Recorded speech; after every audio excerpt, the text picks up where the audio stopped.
Okay, good afternoon. So Cabinet had a productive meeting today, and as you'd expect, a number of the decisions we made were related to the budget, which is now just over 6 weeks away. Till Budget Day on May 16, the government will be making a lot of budget-related decisions, so you appreciate most announcements will be held up until then. I can tell you that the government's share offer program remains firmly on track, and Ministers English and Ryle will be announcing further details about the Mighty River Power share offer on Friday. Budget 2013 will be firmly focused on the government's 4 key priorities. They are, of course, returning to surplus and reducing debt, creating a more competitive and productive economy, driving better results and delivering value for money from public services, and of course supporting the rebuild of Christchurch. In terms of the economy, we are focused on creating an environment for the New Zealanders where businesses have the confidence to invest and expand, which is a must for economic growth, higher wages and more jobs.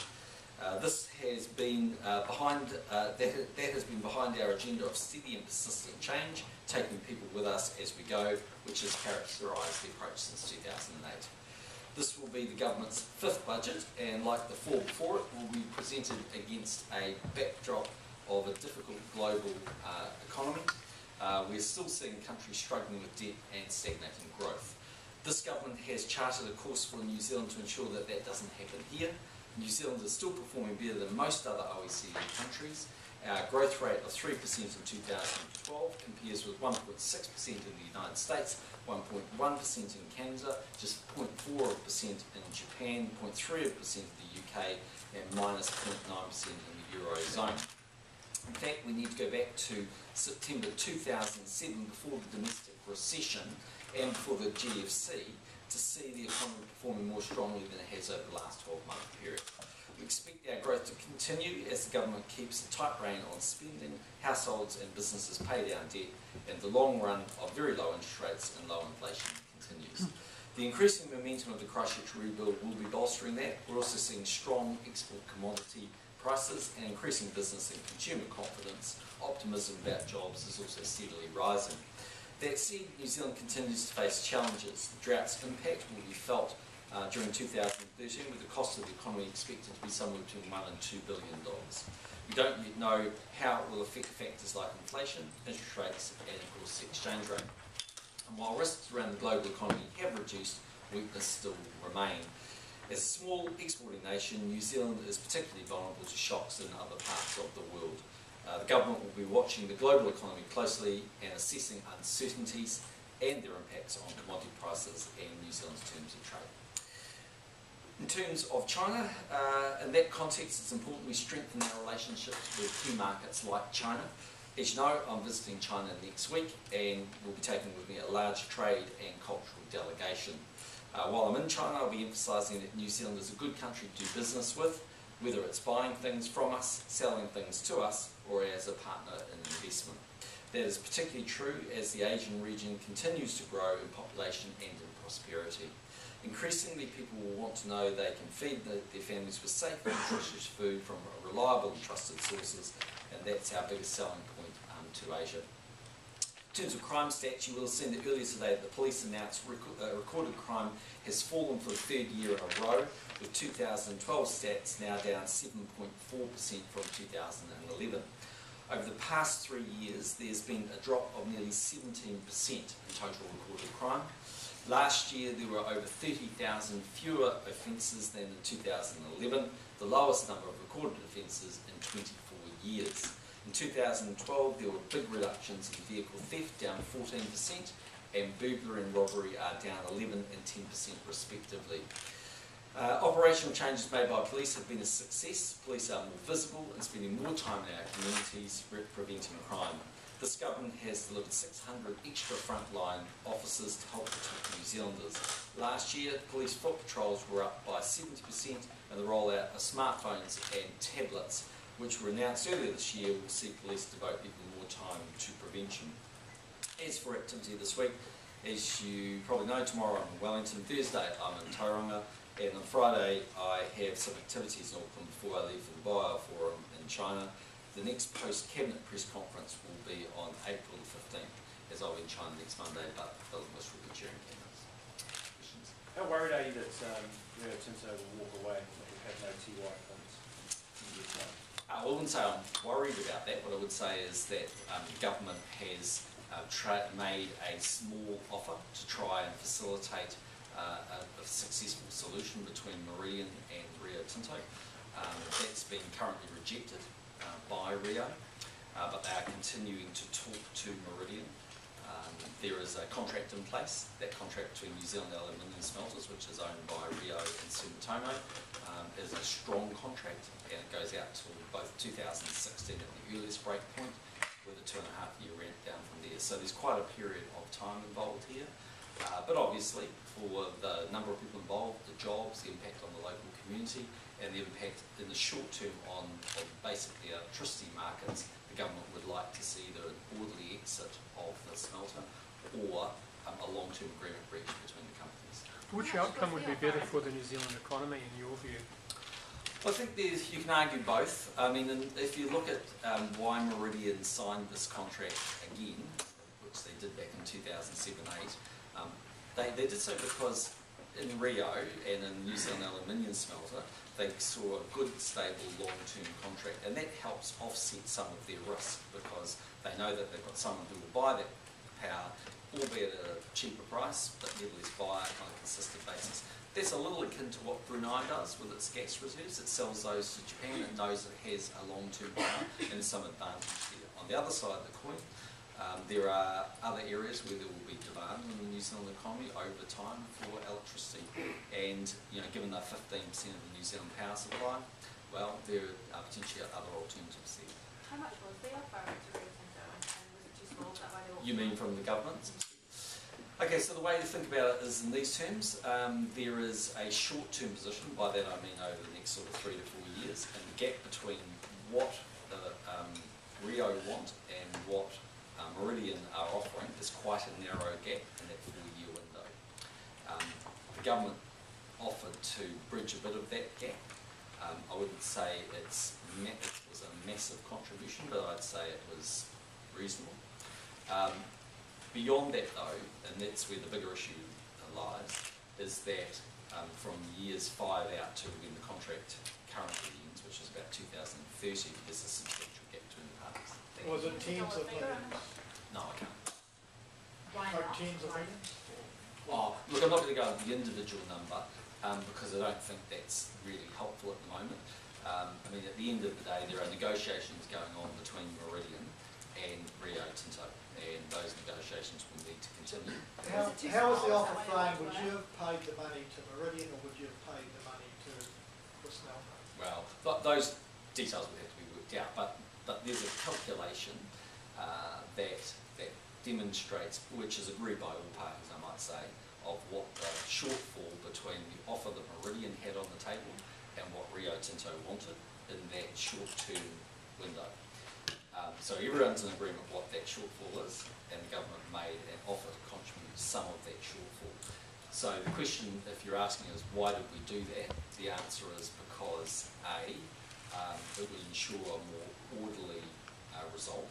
Secondly, B, there are lots of New Zealanders' jobs involved here, and that would have quite a big impact on the Southland economy. And C, while there is power that we can, in some instances, get all of it out of Manapori, and certain times we can't get all of it out, it would allow for the build of a stronger transmission line to over time allow that power to be used in the New Zealand economy, but that takes a number of years. So from the government's perspective, there was some benefit in orderly transfer if that was to take place. But we're not interested in a long-term subsidy for the smelter. That's the pathway that the Australian federal and state governments have gone down. The New Zealand government doesn't believe that's the right approach for Tiwatu. Why So not? was Rio Tinto walk out because it was too small an offer from the government? Well, I'll take Coronel and come back and see, so why not? Well, look, in our view, what's currently happening at the moment is that there's 15% of New Zealand's power is broadly being consumed by the smelter. That was probably quite a logical thing to do at the time when it was established. But actually, over the long run, it's quite possible that that power could be used by either new ventures that come to New Zealand, and we've already seen it again today, the Overseas Investment Office approving yet another infant baby formula plant being approved in Pocono, so that's just another example of more power that will be demanded. or alternatively it would allow the less productive assets to be closed down, or it would allow New Zealand not to build as much new generation as might be required. So for us to subsidise this thing for a very long period of time strikes me as being a big exchange of New Zealand taxpayer dollars when it's actually not in our best long-term interest to do that. There's a bit of a difference between essentially smoothing the process over the next sort of 4 to 5 years vis-a-vis a long-term subsidy. But in Australia they took a different view, and across the 5 different smelters there have been literally billions of dollars of taxpayer dollars exchanged between Pacific Aluminium and the federal and state governments, and we don't believe that's the right course of action for New Zealand, and we've made that quite clear to Rio Tinto. Do you need a decision on this before you go ahead with the Mighty River Power or Meridian asset sales? No. What we need to do is what has happened, and that is to ensure that the offer document that you will see released later in the week fully discloses all of both the risks and the impact, if you like, of what might happen. Now, in the end, there are a number of potential outcomes, aren't there? One is that there's a failure to reach agreement, and over a period of 4 or 5 years the smelter winds down.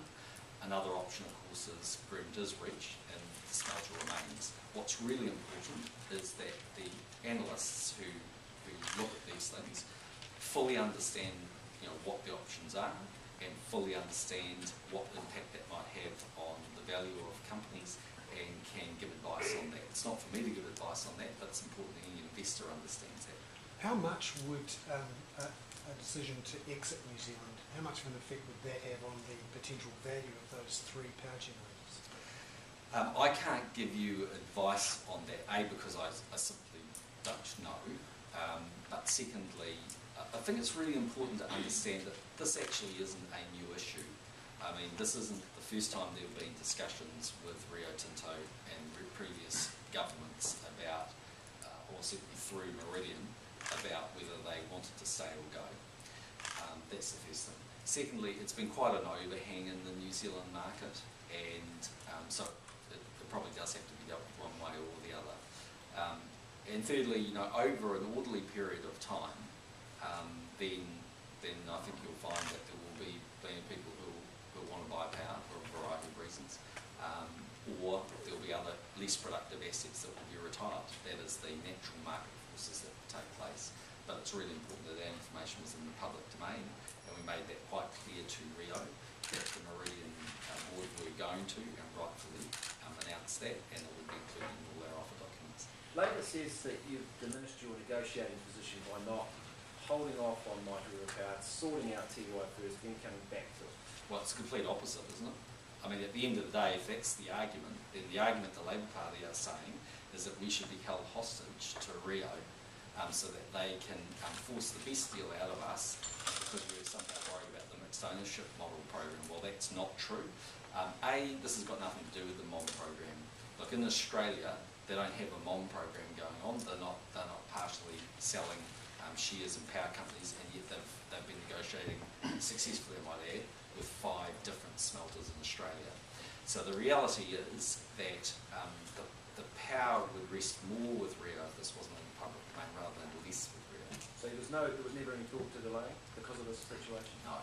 I mean, there's been a period where for the last 9 months, it's been, I think, in the public domain that Meridian were talking to Rio Tinto because Rio are suffering from a number of different factors. And I think, again, it's important to understand what's happening here. From Rio's perspective, there's a few things that happen. One, global aluminium prices have fallen quite sharply. 2, the New Zealand dollar has risen quite sharply. But thirdly, they made some substantial investments. Those investments lost them tens of billions of dollars from memory. They changed their chief executive, and they're actually changing the nature of their business. So, no amount of kind of political rhetoric from the Labor Party is changing the fact that Rio Tinto have a different view on what the shape of the future of their business should look like. And so inevitably, they were going to come and talk to Meridian about trying to get a better deal. It was always going to happen in those conditions. It happened. It's a completely different matter whether the government feels it has a long-term subsidy role. In my view, it doesn't have one. Within an ideal world, it would have been better to have this sorted before you started the sales process with it? I don't think so, really. Look, at the end of the day, people will go away and make their own assessments. I'm actually fairly comfortable with the way things are playing out. I think you can see the market reaction. You can see the business analysts were very calm on Friday. They can understand what the implications are. There are implications for the New Zealand electricity sector about whether it needs to now create more generation if the smelter goes, whether it needs to retire assets and what those assets might be, or whether New Zealand will be attracting more investment.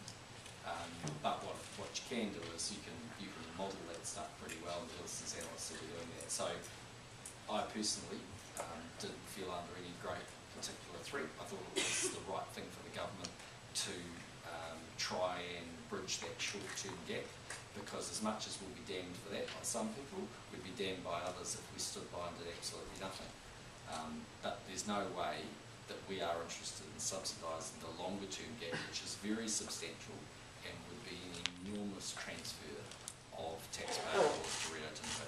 There are essentially a couple of ways this, or at least a couple of ways this can play out. So you disclose all you like, but there is going to be this uncertainty as to the future of the New Zealand electricity market, which is going to be very difficult to price and will consequently must reduce the price. Well, I don't agree with that, because you know that there is a 5.5-year period, both a 3-year contract and a 2.5-year ramp down, where Rio Tinto, through New Zealand Aluminium Smelter, and New Zealand Aluminium Smelter is the other ones actually have a contract with Meridian, either need to buy that power or pay for that power. So I'm pretty sure you'll find people will factor in that as the scenario, and if it doesn't present itself, well, it doesn't present itself, but that's what they'll factor in. But beyond that 5-year time frame, there is considerable uncertainty, isn't there? Well, there could be some uncertainty, but in 5.5 years' time, you can build a transmission line to get the power out. There are a number of market reactions, as I said, that are likely to happen in terms of whether new generation is built or whether other assets are retired. And that issue has been in New Zealand for a long period of time. In the end, you're always going to have to address that issue. Should people in Southland start mentally preparing themselves for the fact that in 5-10 years' time they're not going to have a smelter? Well, I can't tell you that Rio will continue to either want to either own the smelter or that the smelter will continue to operate, nor can I tell you that it will close. What I can tell you is that there is a significant gap between what what Rio Tinto want to pay for power beyond a sort of 5-year period and what Meridian want to sell it to them for. And I can't rule out that that has some substantial changes on the longevity of the smelter. Is that billions, that gap? It's a hell of a lot of money. When did the government get involved in this? When did you start talking to Rio Tinto?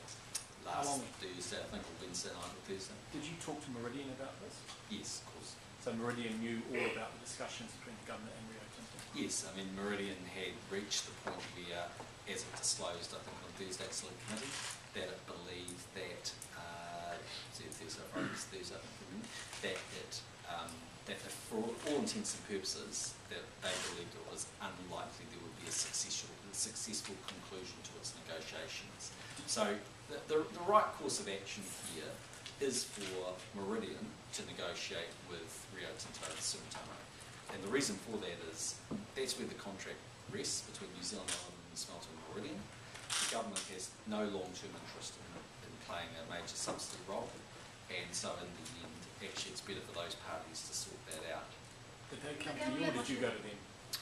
They informed us that they would be putting out a statement that it's very unlikely that a deal would be reached. We had some discussions with them about the shortfall and about whether there was agreement between themselves and the other parties of the size of the shortfall, which they confirmed there was. I said to them, look, I thought it would be useful for the government to have a discussion with Rio on a number of fronts, and I think that discussion was useful. But in the end, it was useful firstly to communicate our long-term view on this matter. It was useful to communicate our short-term expectations of Rio Tinto, and it was useful to indicate that we would bridge a small amount of that difference. But beyond that, in the end, this is a matter for those parties. Can you be more specific than hell of a lot? Sorry? Can you be more specific than hell of a lot? No. What conditions were there on the money that you could give Rio Tinto? I'm not going to go through those. And Well, also- why would they turn down an offer of essentially free money? Yeah, because the issue for Rio is not the short-term period. If it was simply a matter of the next 4 to 5 years, I'm pretty sure we would have agreement. The issue is about the next year's sort of 5 or 6 to 18. And its talks with the government, did Rio Tinto ask for any other concessions like what it asked the Australian government for in the gas pipeline? Well, I'm not fully aware of all of that, but I'm aware that the Australian federal government has agreed to build $1 billion pipeline or something in Australia. I can't go through the individual bits of what they've talked to us about because there's an ongoing negotiation going on. But what I can tell you is just what I've said, which is the government's involvement and offer has been, I'd describe it as modest, short-dated and limited to that. So what's the I understand you've received the GCSB review report, is that correct? Correct. The one from Rebecca Kittredge, yes. Where will you be releasing it? Okay, so basically I need to take that to the Intelligence Select Committee, well it's not Select Committee, the Intelligence Committee. So I'll be doing that when I return from China, which is really the first available chance I've got. And as soon as I do that, then I'll be making it public. Why do you need to take it to that committee? Well, I think I owe it to that committee, who are the oversight body, if you like, from Parliament, to at least take them through both what the recommendations are and what the next steps are. Are the recommendations and findings controversial? I'm not sure I'd describe them as controversial, but I would describe them as a major overhaul of GCSB. Because you said initially that you were expecting that GCSB would probably get a bit of a going over. It's not probably not the right word, but you said that probably get a bit of a shake-up as a result of this. And that would be a fair assessment. When you say major overhaul, can you tell us anything else? Well, look, it'd be better if we presented all to you, which we're going to do as soon as we get back from China. But the best way to characterise it is it's been a very thorough report. It's identified some weaknesses. Those weaknesses have been long-standing, and it has a series of recommendations that the government will need to address. Will it result, do you think, in any personnel changes at GCSB? If it did, that would be a matter for the Director General. Can you clarify how many times you met with the lecturer in Prime Minister before he was appointed? Can't tell you the exact number. Roughly? Like once a month, once every 6 months? You mean before he became the Director? My guess is about 3 or 4 times in the entire time. I think I had breakfast with him twice and lunch with him once. And that was on the basis that he was running the equivalent of NZT in Australia, in Queensland. And I was kind of interested in what they were doing. And did you Just- ever discuss with them taking up a job in New Zealand? No, that wasn't the issue we talked about. We talked about other things, although I was aware he was keen to come back to New Zealand. And do you know at what point he entered the candidacy for the job, the GCSE job? Yeah, I'm aware of all that. And we've got a whole series of questions you put into us, and it'd be easy if we just give you those answers, which they are now. Just going back to the crime stats for a moment, you mentioned the decline in offences and the general improvement in the crime condition. Why then hasn't the police clearance rate improved? Because as I understand, it stayed static through that period. I don't have an exact answer for that. You can take that up with the police minister. You talk about EQC, the problems of EQC at Cabinet State? Not really. It's not specifically to Cabinet. I had a number of discussions with the minister over the weekend, but not specifically. Any idea when they might resume normal operation? I think they're keen to get back as fast as they can. You're There's expecting been a another report from the leak Chief just- Information Officer, across all of the issues around government on. Sorry, one more time. You're expecting a report from the Chief Information Officer? Oh, yes. Where's that at? Again, you'd need to direct it to him. I think they're going to be in a position to make more of an announcement pretty soon. But, I mean, as an overall characterisation, what I'd say is that I think our expectations are that those government employees who handle information that could be sensitive, of which, let's be honest, there are tens of thousands of those, that they would be more careful and more diligent about privacy issues. Secondly, the Chief Information Officer, as I understand it, is working with various chief executives and reaffirming for them the expectations.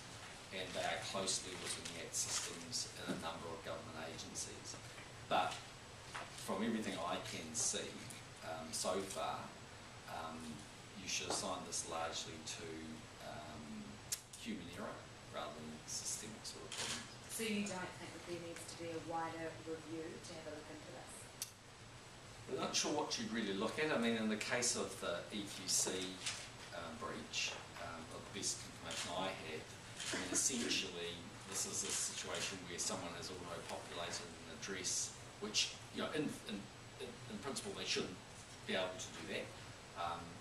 The counter-argument to that is EQC is an organisation which has been under huge pressure to grow quickly, respond to hundreds of thousands of claims, operate with a high degree of urgency. So there's always a trade-off here, and there will always be human error.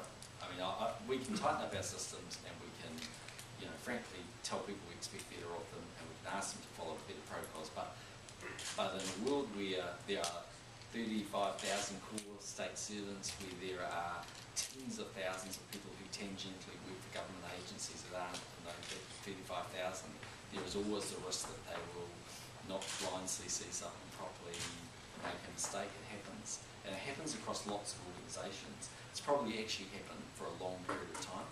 It just isn't reported in the way it has been. But given it is human error, I mean, and given now obviously new technology pushing the wrong button, you can send out tens of thousands of bits of information to the wrong people. Yeah. Doesn't that put much more onus on the government to ensure that as much as possible there are rigorous systems in place to, you know, as far as you can go to prevent that happening? Yeah, I think there's a valid argument there that we need to make sure that we are instructing our agencies and departments to follow the most precautionary steps that they can in terms of the dissemination of what could be personal information. So I think a lot of people will heed that advice and sensibly do that, but inevitably some people still make mistakes. And I don't have a simple way of stopping human error.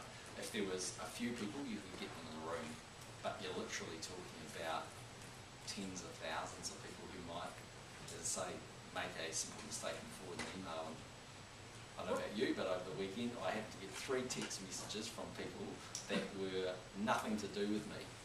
They were very affectionate towards me, but they were nothing to do with me. It happens. You know, people send the text message in the wrong place or an email in the wrong place. It just sometimes happens. Now, if they've got very sensitive information, obviously there are ways that we can run security systems, and we just need to continue to reiterate that. And Colin McDonald's job will be to work with people to make sure that they're deploying the best systems they can.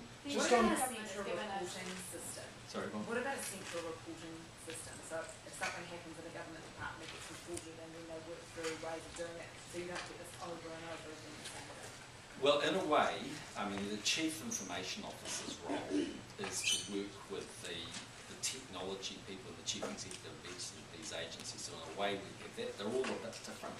So the kiosks were, you know, something quite different. You know, the mail issue with the Ministry of Health on Sunday night, you know, again, it's an operator error, but something slightly different.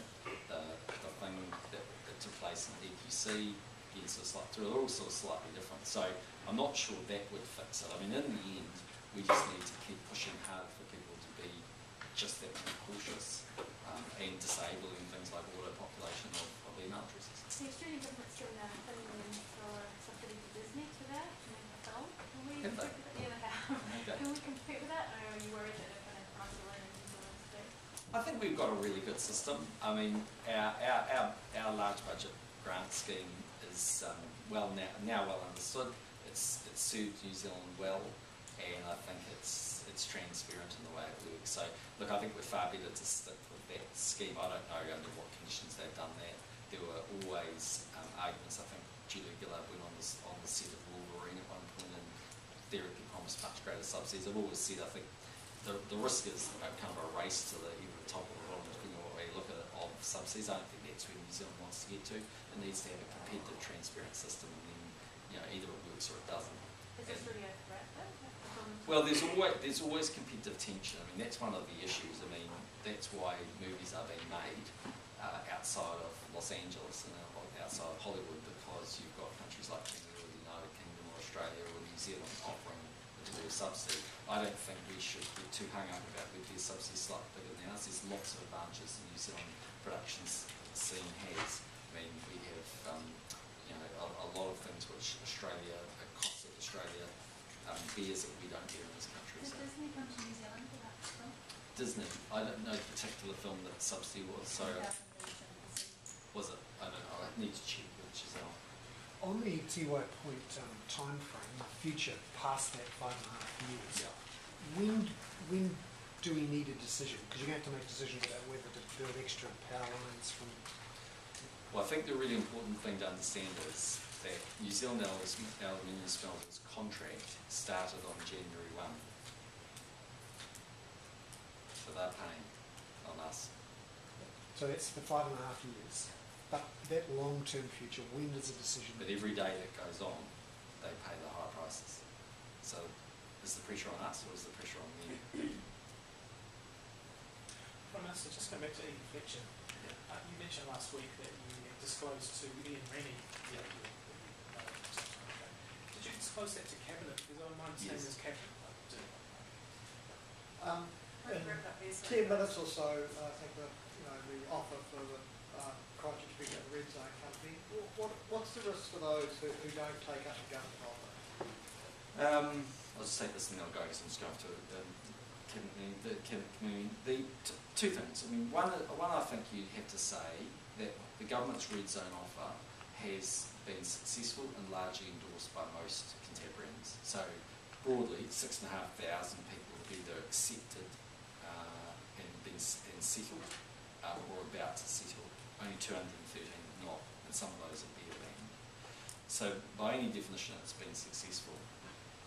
It's a free world, so if people don't want to take up the government's offer, we've always said it's voluntary. And so in the end, they will have to make their own rational decision about what they do next. But if they have a built property that they're living in, it's really important that they understand that the government and effectively the council will no longer be supporting the infrastructure that's there. And that means water and sewerage and electricity and roading. So it'll be quite a bleak environment to be living in. But in the end, we can't force people, or we're not forcing people to take the offer. It's voluntary, it's up to them.